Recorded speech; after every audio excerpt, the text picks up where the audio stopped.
we had to go the next week to find out how he got off away from killing himself when he fell off the train. He was dangling from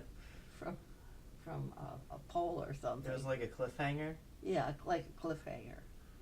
And so we had to go the next week, definitely, to see what happened. Of course, you went back and you saw what happened and you thought, wow, that was bright. That was a good idea. And it got me hooked. I started watching all those, I don't know what they call them, serials or Mm-hmm. uh, cliffhangers. Yeah, where they continue week to week. Yeah. So that started it. And of course, at the time we started going to the movies, they would show 2 movies for a showing. And that meant that almost 4 hours of continuous movie. There was a small break in between.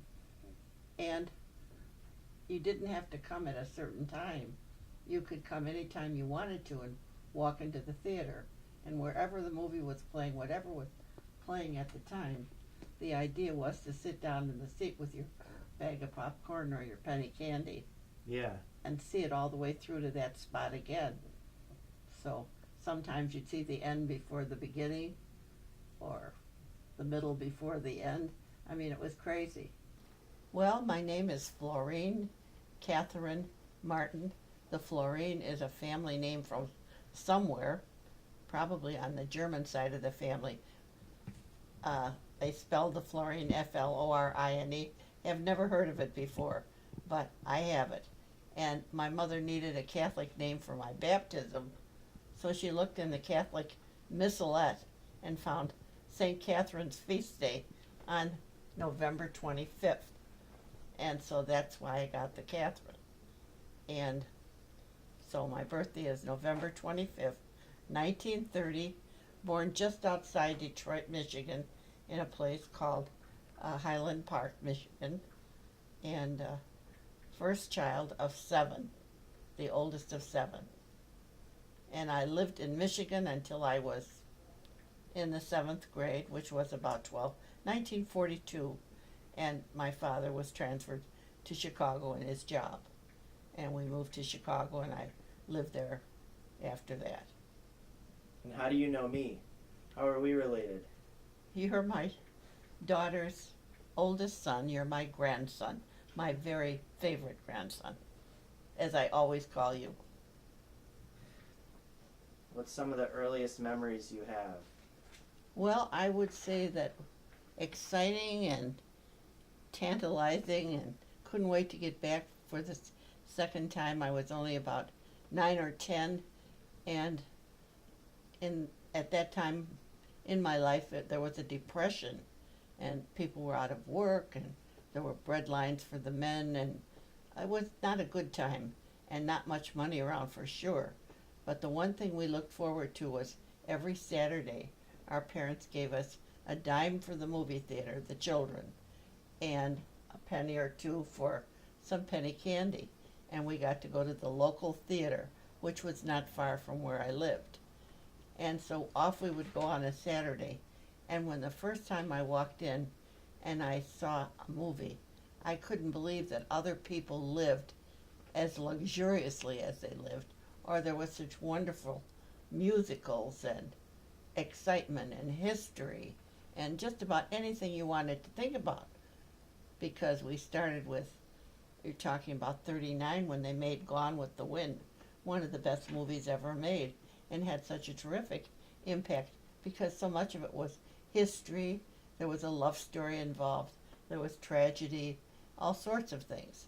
And so to have that experience as a child was just overwhelming, hard to really take in. Took me a while, many years, to really get to the meat of it all.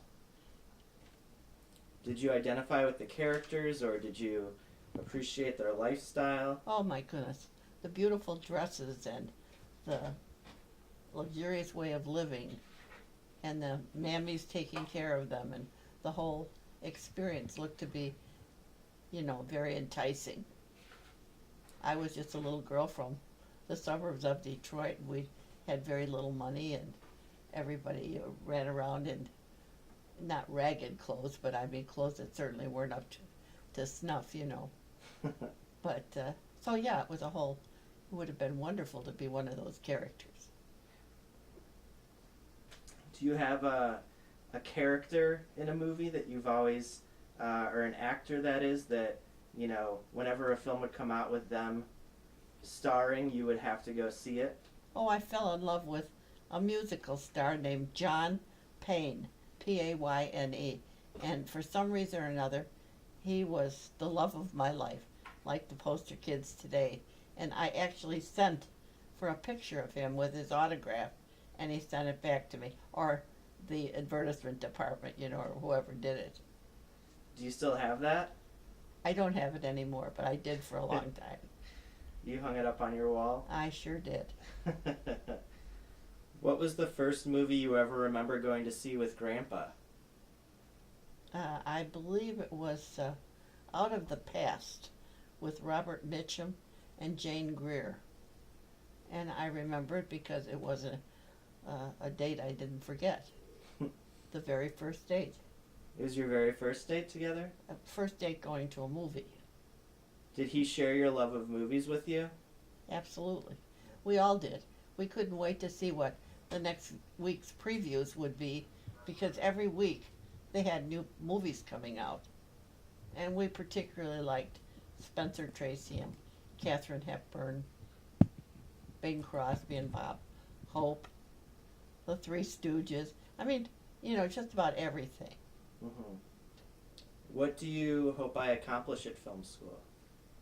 Whatever you choose to do, Tony, I think it will unravel as you go through it. I think one thing might appeal to you in the beginning, and you get into it and find that something else is more appealing. I think just being open to the experience will give you all you need. And of course, being happy in what you're doing. To be happy in the job you're in is the road to success.